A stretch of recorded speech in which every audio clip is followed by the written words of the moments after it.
Hey, this is a Jose Galison of No Way Jose of the Liberty Movement YouTube channel. Today our guest is Daniel Elwood of Actual Anarchy.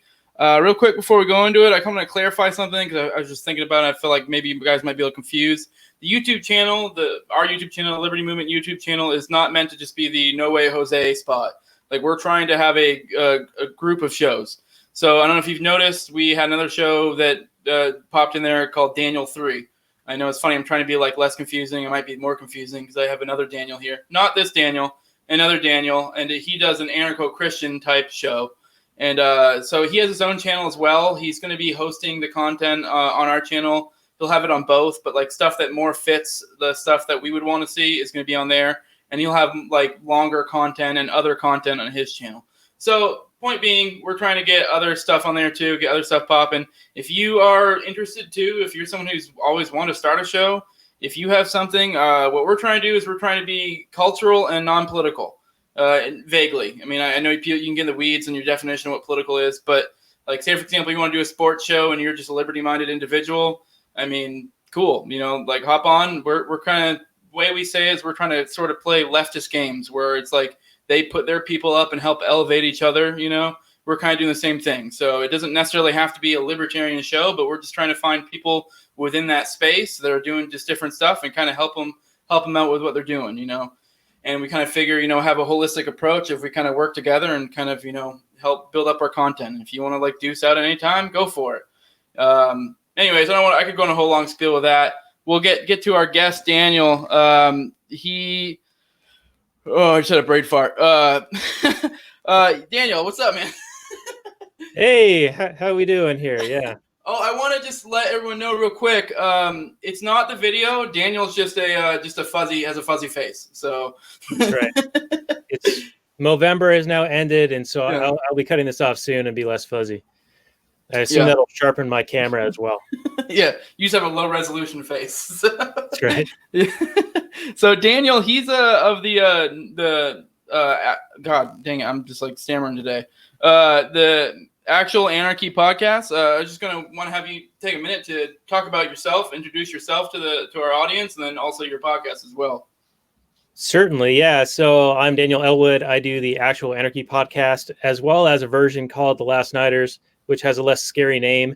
But essentially what we do is we review movies from a somewhat libertarian anarcho-capitalist perspective. But the Last Nighters version is a little bit of subterfuge. So it's intended to get normies to listen to a movie review and then get peppered with a little bit of libertarian theory or Austrian economics. I also run a couple of other things like readrothbard.com. I have a website, danielelwood.com. That has a link to all the stuff that I do. But the main thing is actualanarchy.com, which has the full version of the show, and then lastnighters.com, which has a slightly shorter version. So it's a show within a show. The Actual Anarchy version is a little bit longer, and the Last Nighters is a little bit shorter. So what do you do with the Last Nighters? Do you just kind of what do you just like edit out the content to make it a little more normie suitable? Is that kind of what you're doing? Yeah, we kind of produce the show live. So we'll record using the same software you're using now.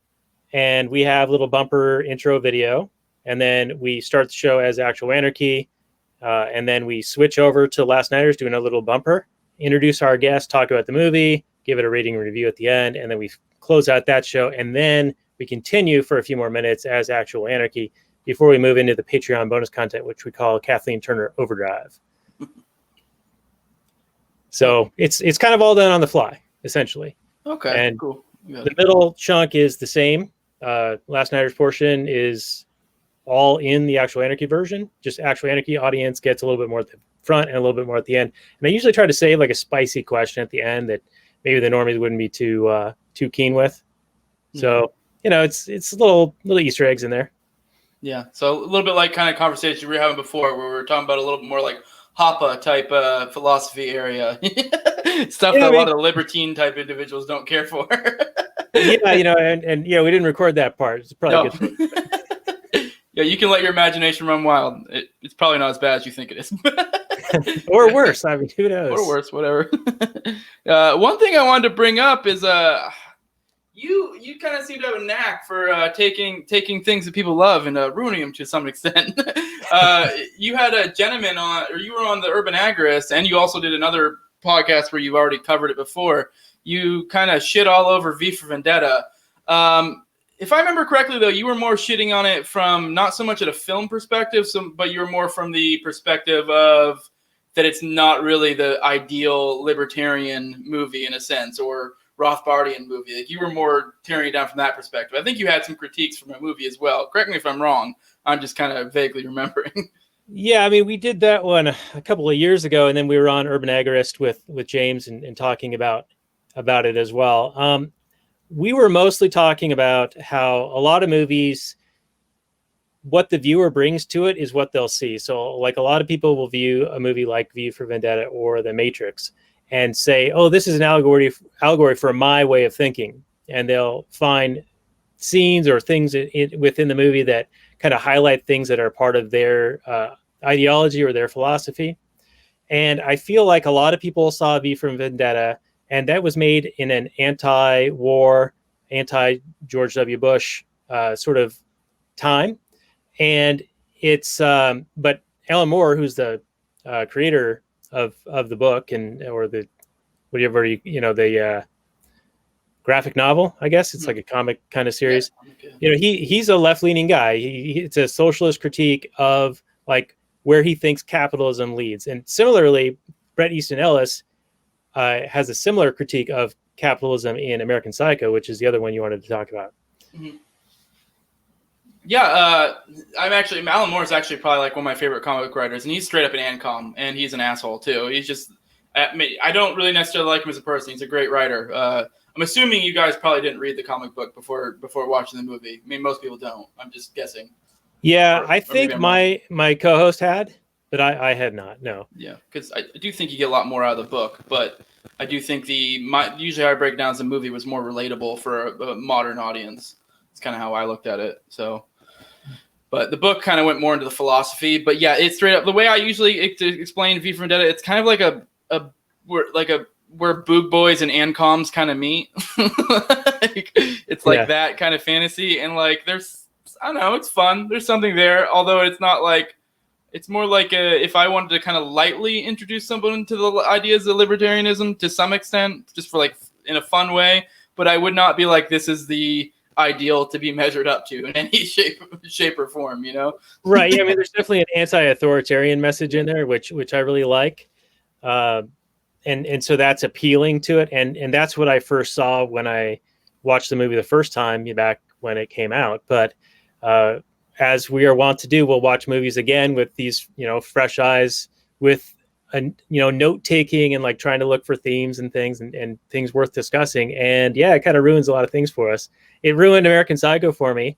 One of the things we really noticed when we did our review of it was that as cool as the scenes are and as memorable as some of the scenes are, if you can take those scenes and move them anywhere within the structure of the movie, and there's not really much of a plot holding it together, that becomes a bit of an issue. So I likened it in our review of like listening to music and not knowing all the lyrics, like knowing some of the lyrics and sort of like singing along, but only sort of.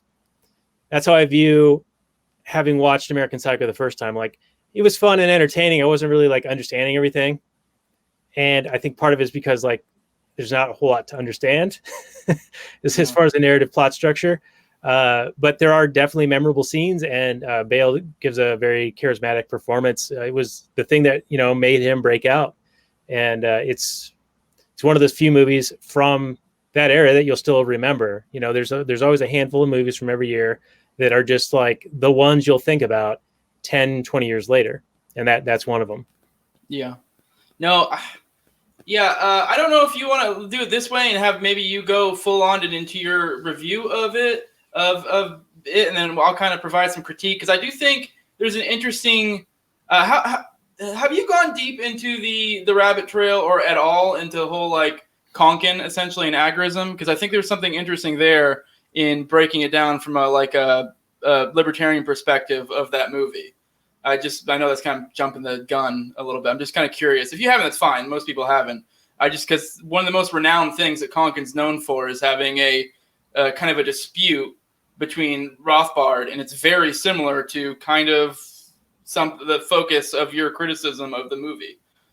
Sorry, I threw a lot at you there, but take what you want. No, and it's go with fine. it. I'm familiar with Konkin and Egorism in a peripheral way. I haven't read him, but I am familiar with like the concepts of counter economics and doing things, gray market, black market, etc. Things to avoid the state, bleed the state, whatever, to weaken the state. Now, how effective those things are, I don't really know. Seems like they can just make up however much money they want, and it doesn't seem to affect them. Eventually, I think the Mises crack-up boom will eventually occur, but if it hasn't happened yet, I don't know what it'll take. The debt has doubled under Trump, and it doubled under Obama, and it doubled under GWB. At some point, the chicken's got to come home to roost. So I'm not sure how much like a pocket of agorists, even if it's like 1 million people, is how that's going to affect it all that much. Okay. All right. Well, I probably got a little ahead of myself. That's something I should bring up later, but I think there's something interesting there because I kind of want to. After watching, because I have seen your breakdown of this, I already watched you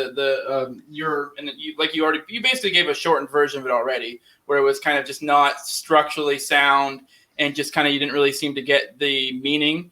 So I kind of have a rebuttal there to some extent, and also a lot of agreements. And then on the other side of a more looking at it through the perspective of Rothbard, I think there's something really interesting there. If anyone who's read Konkin might be getting what I'm getting at now. And I'll be a little less elusive when we get to that part. But I kind of want to get into. All right, you are completely right. The narrative structure of this movie kind of fucking sucks, and there are a lot of really cool scenes, and it is kind of all over the place. And after rewatching, because I just rewatched with my wife, and I think there was actually some use to have my wife there too, to have like some non-biased, fresh eyes that had never seen it to kind of watch it with me. But one thing, like you did bring up the narrative structure shit, and I did notice that there was like I feel like watching the movie a lot probably got cut and left on the editing floor. Like I just got that vibe because there's a lot of things I felt like they maybe narrative trails they meant to go down and they never did, or just like it just felt like it was kind of poorly edited, and there were just some things that I felt like they could have done differently. But I don't know if you got this out of the film, but the one big thing is that I always really loved about this movie is that the way that ends, and this could be just a matter of when it comes to art, people can kind of, it's subjective to an extent and people can get different experiences out of it. I mean, I think there's kind of a balance where it can be like, this is trash, like objectively. But for me, when I watched it the first time through, the way the ending was for me is it left it open to where it was like, kind of is this real, is it not? And obviously anyone who's watched the movie knows at least some of it wasn't real. Because, I mean, he has that one scene where he's just like, has the ATM tells him to feed him the cat. And it's like, that's obviously not real. Like, to some extent, and that's another kind of thing I was getting at where I don't even know if they should have really included that. I feel like that may not have been needed. Because I feel like that may have been a little bit over the top and kind of took away from what I'm about to get at. But the way the movie ended is I feel like it purposely left it to where it was like, is this real? Is it not? And the cool thing about it is I think it was, I mean, at least in my opinion, this is my subjective view of it, is it almost works that way in which it can be either way you want. It's like intentionally left that way. And I think the cool thing about it is it almost made it so it was two different movies, depending on how you viewed it. And it kind of had two entirely different morals of the story. Like the way I always saw it is if it was all fake, like none of it was fucking real, at least the parts of him like killing chicks and all the crazy shit, then I think the one line of the movie kind of encapsulates the whole line. The line of the movie is like inside doesn't matter because he's talking about like the shit that's inside of his head. And I think that's kind of an interesting kind of perspective that like, because for me, I mean, my wife even pointed out after watching this, like, why you like this so much? And I'm like, why? And she's like, this is kind of you in a lot of ways. Oh, whoa. I mean, obviously, I'm not a psycho killer, but I mean, some things I identified with, like, because it kind of goes into the intrusive thoughts and like just the crazy shit that goes up inside between people's ears, that a lot of people don't normally talk about, like the craziness where you kind of maybe feel like maybe to the outside world you're a good person, but to you, you're like, I'm a crazy motherfucker because some of the shit that goes on up in there. And it's that's kind of the whole point. If you choose to view the movie from that perspective, that it's inside doesn't matter, like you can be a complete sick motherfucker. But at the end of the day, it doesn't matter. It's your actions that, really, and how you're perceived to the world that really, in a superficial sense, matters, which, I mean, is kind of an interesting, it's not really that deep, but kind of interesting. And then on the other hand, if it was real, then the narrative becomes, it kind of plays into the whole like corporate, Wall Street, how no one gives a shit about anybody. Because the only way that could be real was if there was just a complete, utter, like, not caring about people kind of deal. Like, because, they kind of played on multiple times throughout the movie how, like they would switch up names like crazy. You'd be like, oh, you're Tom? I'm like, no, I'm Bob or whatever, And these are people who've met each other over and over again because they're just such self-absorbed people. So that's kind of my perspective, is that it kind of like ends in that way where it's like, depending on how you choose to view the movie, it takes on an entirely different meaning. And I think there was definitely a lot of room for that to be done in a better way, because there's like I said, there was a lot of shit that like I think they didn't really do a good narrative structure to where it was kind of bounced all over the place. And they totally could move scenes around, and it's not good in a technical sense for the most part. But yeah, I don't know. I guess I kind of just threw a lot at you. I don't know if you have any thoughts on that, if you've ever looked at it in that perspective or not. Yeah, I think we brought this up a little bit in our episode, and my co-host Robert was saying, if this was all just in his head, then that would make him unhappy. Because then that's like a lazy way out, to present all this stuff and like, oh, but none of it was ever real. So you have this unreliable narrative structure. I agree that it can be read in different ways. The feeding the cat to the ATM clearly is a cue that there is a psychological issue going on here. There's a separation from reality happening, and so that's maybe something that we see widening as the movie progresses from that point on. So maybe all these things are in fact happening in his head, but the other angle is that it really is just such a vapid consumerist society that doesn't care about the content of an individual, but just more of the superfluous consumer culture type things, like the brand of suit they're wearing, or the watch that they have, or the shoes that they have, or the type of cologne or the face lotion or whatever.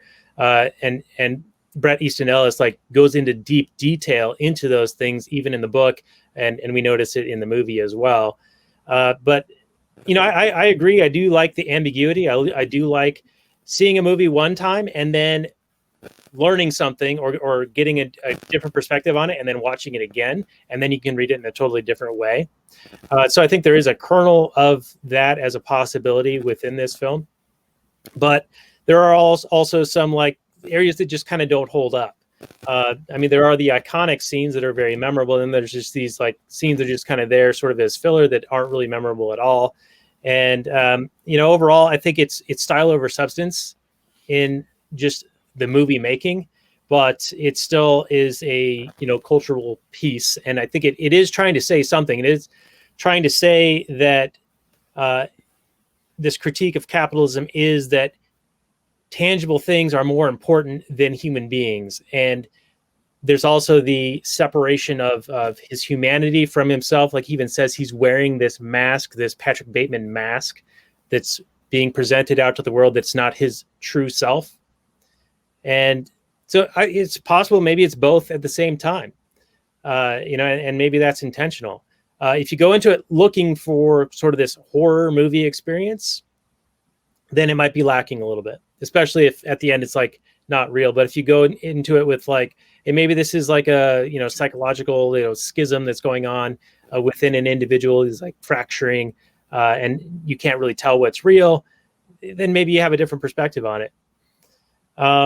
Overall, I still enjoyed the movie, and you can hear the full review. I think it's episode 183 of our show, and we had our buddy Pat McFarlane of Liberty Weekly on for that, and he had done an episode on his show analyzing a chapter in the book, and that's episode 22 of his show. So you can find that at libertyweekly.net/22, and then actualanarchy.com/183 is our episode with Pat talking about his episode on the book, but talking about the movie. And I've gone cross-eyed. Yeah, I'll put all links for that too, or at least I'll try to remember to. I'll try to hunt all that down. And also, if you want to send me those links, I'll throw them in there too. But But yeah, I guess that kind of works because they're going to get into. You kind of brought up the corporatism again. This kind of gets into the whole divide of Konkin and Rothbard. I think it kind of, maybe plays into this a little bit. Is one of their best known critiques, because whenever, I guess I'll back it up a little bit. Whenever Konkin wrote New Libertarian Manifesto, he actually sent out copies to multiple big names in the libertarian, movement. I think it was Rothbard. God, I can't believe I can't think of the other ones. There was a couple other big, huge names. But the biggest one, the most interesting, and he sent it to them so they could give him their critiques. And he included him in the book because this was his theory, and his thing was I want feedback. And probably the most renowned feedback was Rothbard. And the big thing Rothbard picked at was that the big part of Konkin's theory was that he basically thought in a true free society that it was going to be nothing but entrepreneurs. And he thought corporatism was essentially a beast of the state to some extent, and that basically it wouldn't be doable without the state. And Rothbard disputed that because he was a little bit more I wouldn't say Rothbard is a full on I think he understands those critiques to an extent, the corporations do get some kickbacks from the state, and they kind of to some extent exist off the state. But he kind of made a point that there were some things that corporations could do that entrepreneurs couldn't, regardless of whether there was a state or not. And I'm kind of in between both of them because I think Konkin brings up a lot of good points, and that Rothbard disagreed with him on. I was just looking into it. It's kind of interesting, just seeing these two what I consider greats, kind of duking it out, because they actually had a back and forth within the book, because then Konkin provided his rebuttal to his, and it was a whole thing. But I just think that's kind of interesting perspective, especially in the vein of this movie, that if you look at it through that perspective, if I was to do my own show and I was to do the, an agorist, or a Konkian breakdown of it, it would be look how the state perverts everything, this whole, job wouldn't exist, in a true free society, or if it did, it would be in a totally different, way. You look at Bateman, and he's kind of a shitty worker, he is not really contributing in any way. I think me and you would both agree in a true free society, he probably wouldn't have that job. A lot of that is, don't get me wrong, I think they imply that his dad owns a business, so there is some nepotism there. So, maybe in a true free society he would, but it just, the whole idea of, I think he was in Wall Street, right? Am I correct? I believe he was in Wall Street. Yeah, he was. Yeah. He bragged to the hookers about it.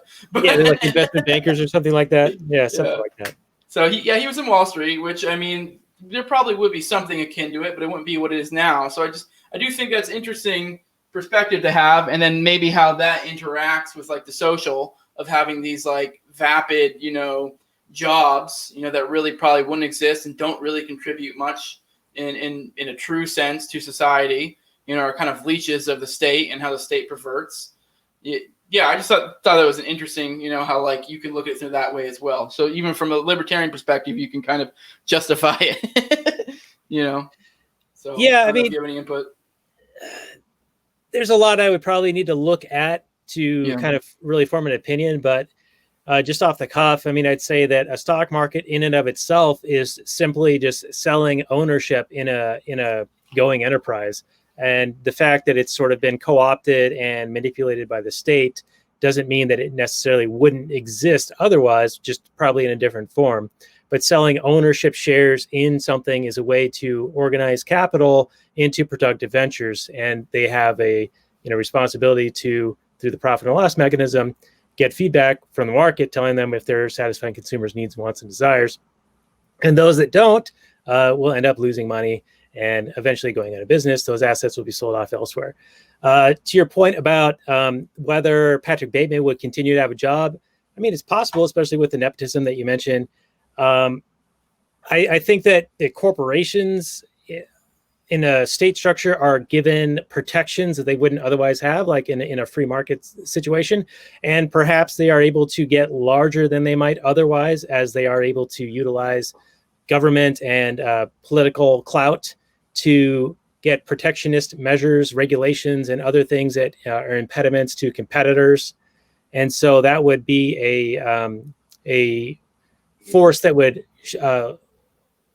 make the size of a corporation could be smaller. I think it would be a contracting force because there'd be other firms providing those same goods and services at varying levels of quality, varying prices, et cetera, different strokes for different folks. Like we were talking about in some of the pre-show stuff with, cultures and people living in different areas in a more covenant type community style. Yeah, I agree. I actually kind of on there. Like, I don't know if I was necessarily said, I think I was implying that I do think it probably exists, but in a different form. And I do think, Konkian, not to put words in his mouth. It's been a while since I read NLM, but he was very much like it was going to be in his ideal free state. There would be like not free state, but free society. It would be nothing but like, honestly, nothing but like entrepreneurs. And maybe there might be an argument there because there is, I think, when you do decentralize to a great extent, like maybe, but I do think there is obviously, value to working together as a corporation. But even then, it's like, it's a really interesting argument, and it gets into weeds. Like, I'm not equipped to really have that. That's why I kind of like teeter back and forth. I kind of like see my thinking is between Konkin and Rothbard.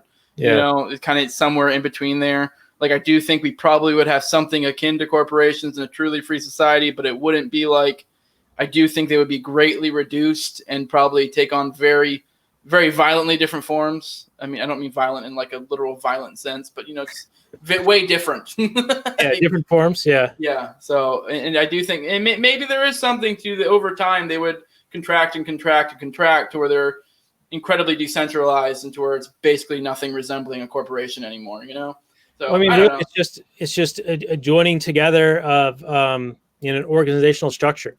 Yeah. So, it's pooling resources together and employing them in efficient means to produce goods and services.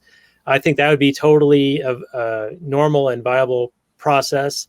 But the protectionisms, the lack of liability and things like that are bestowed by governments would not be in place.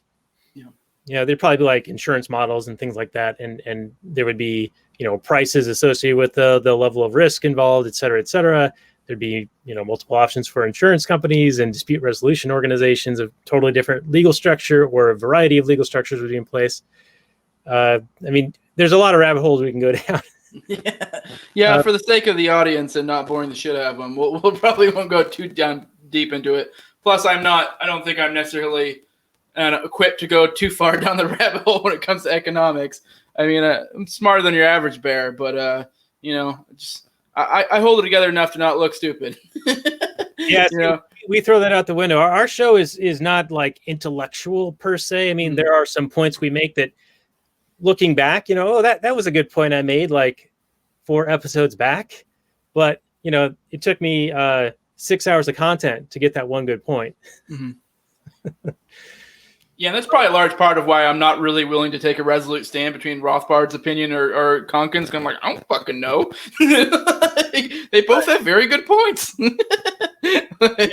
Yeah. Our show is just like conversational. We're not trying to like necessarily present well-researched stuff. I've read a fair amount, and I've listened to a bunch of Rothbard lectures. I have like 100 of them. I had readrothbard.com full with transcripts and everything. Anyone can go there and check it out if they want. And I've listened to each one of those, like a dozen times. So, I have some exposure to a lot of that, and I've been kind of involved in this since the early Ron Paul 2008 days.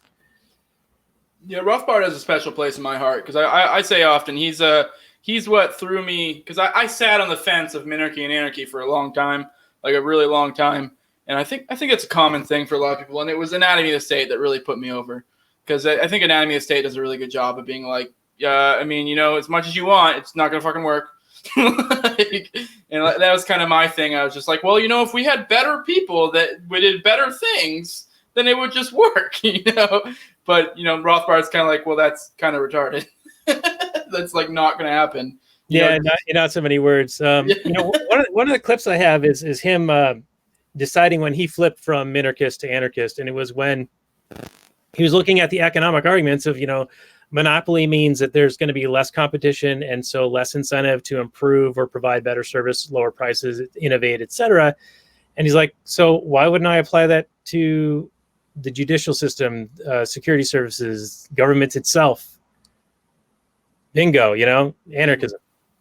Yeah, it's funny. Anarchy is just kind of just applying your principles thoroughly, because it's like, you can have a minarchist or generally point out, like, I'm not to make this a minarchy versus anarchy thing, but they'll point out, like, well, we need to do this because of X, Y, and Z. And it's like, well, why don't you apply that principle to whatever parts of the state you want to keep? And it's like, oh, well, because we need those.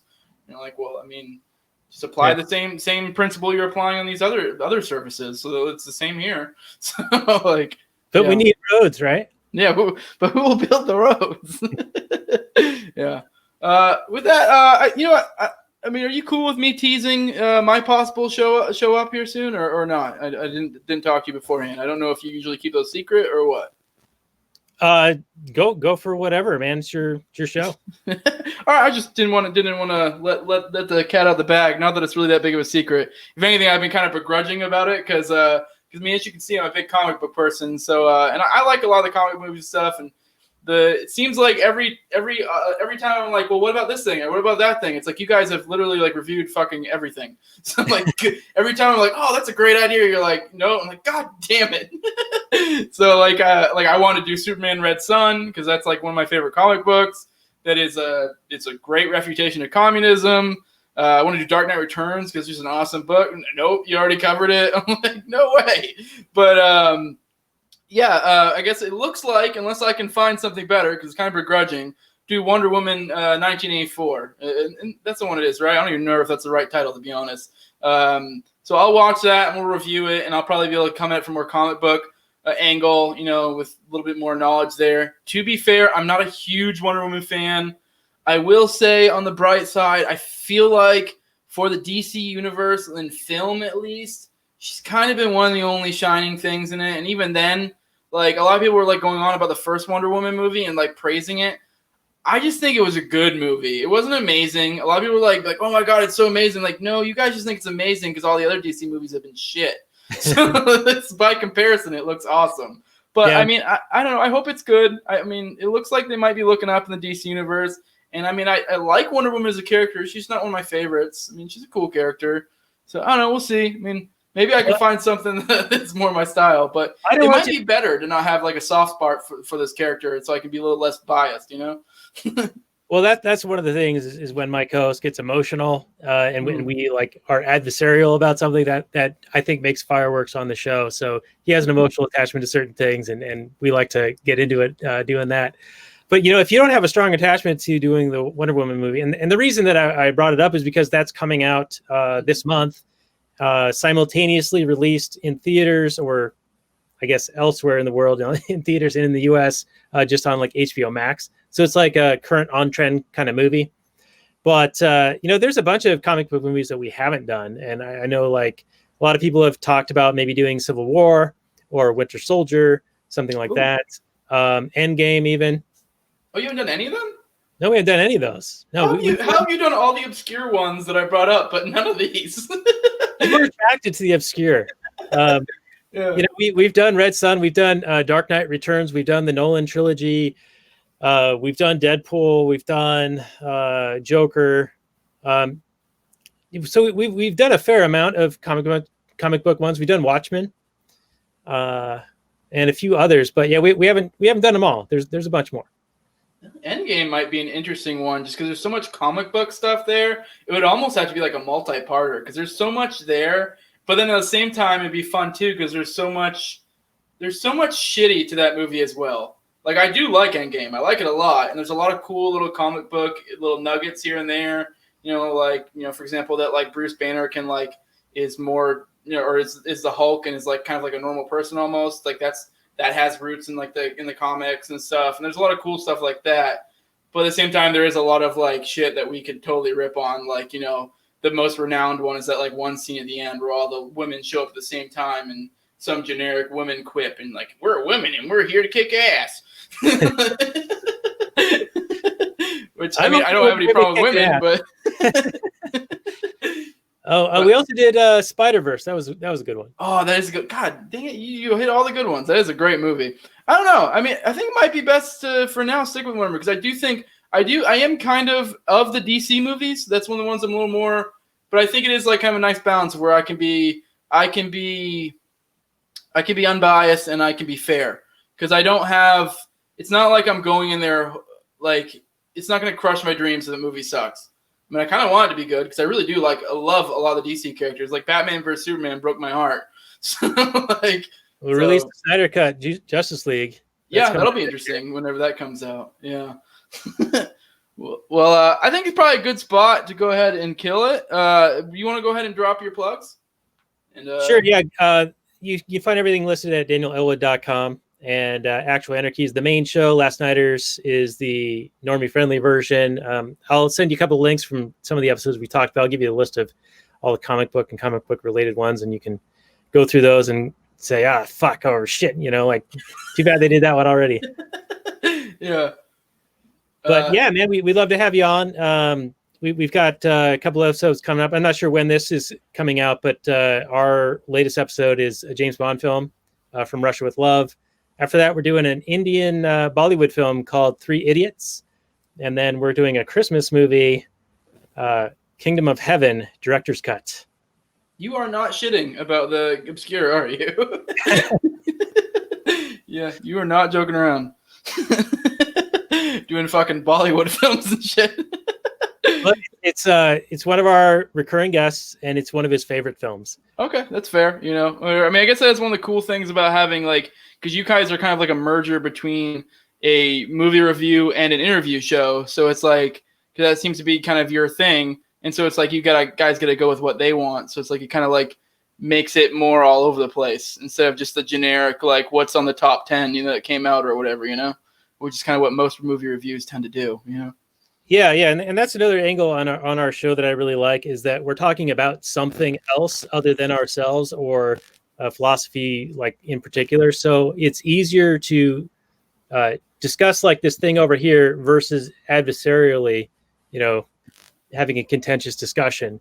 And the other side of it is I think our version of the show is more conversational. So it's we are talking about something, and it's not something that you hear in a lot of other shows where it's somebody's either presenting information to you or it's an interview just straight up. So I like to think we're in a little niche of a niche. Yeah, I dig it. It's definitely cool. And then the added little niche of we're looking at it from a Rothbardian angle. That's why I try to throw a little bit of a Kankian angle at you. And we'll see if it sticks with the audience. With that, I'll go ahead and drop my plugs real quick. And I mean, we got the Facebook group, we got a MeWe, all of this stuff, including Daniel's stuff, is going to be in the video description. We got a library now. We got a BitChute. We're trying to expand. We got our email, thelibertymovementglobal@gmail.com. Sorry, I fucked that up. We're trying to also compile emails. So if you can, shoot us an email. Or if you're in the MeWe or the Facebook group, just hit me or any of the admins up. Send us your email. We're trying to make moves, set up a site or an email or a newsletter. So that'll be good to have the emails ready to roll. We also got the merch. You guys always see me drinking my alcohol over here, and I seem to get a little more ruckus as the show goes on, and that's why. You can see the little Liberty Movement insignia. We got my buddy, made a little store. He's got that. He's got shirts, all sorts of stuff. It's good stuff. I have a bunch of it.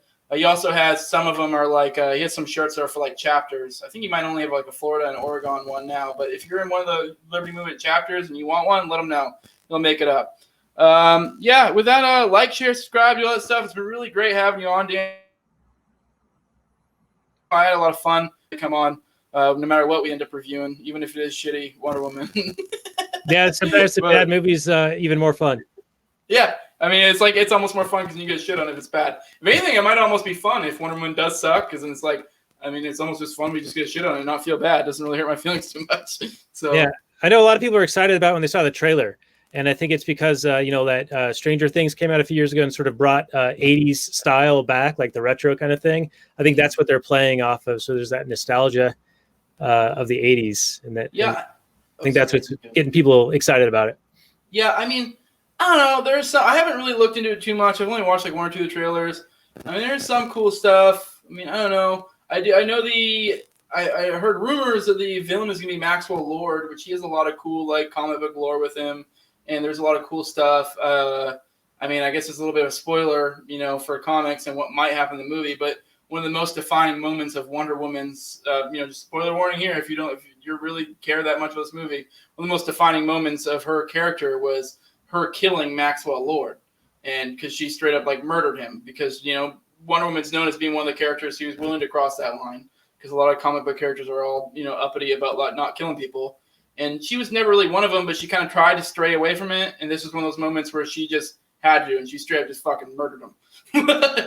Because I can't remember what the scenario was. I mean, I have to look into it, but it was one of those things where it was like, you got to kill him, and if you don't, other people are going to die. And she just unhesitatingly killed him. And it's kind of like one of those things that kind of followed her. It's kind of one of her defining moments as a character. I think she straight up broke his neck, all savage, like Superman did, kind of to Zod, which doesn't make sense for his character. But whatever, that's a whole other side tangent. But yeah, no. So I mean, there might be some cool stuff there with that. I mean, I don't know. Whatever. I mean, maybe it'll be cool. I hope so. What I've seen from DC lately looks a little bit up. So I kind of hope things get better. Because like I said, I do really want them to do well. I feel like I shit on DC a lot, but I want them to do good. Right. Yeah. And those points you're bringing up, if those are related to this particular film, I think those would be totally worthy of discussion. So either way, it's going to be great content. Mm-hmm. Yeah. But all right, that's don't want to keep meandering. So that's probably a good spot to stop. So with that, I'll see you guys again next time. Deuces.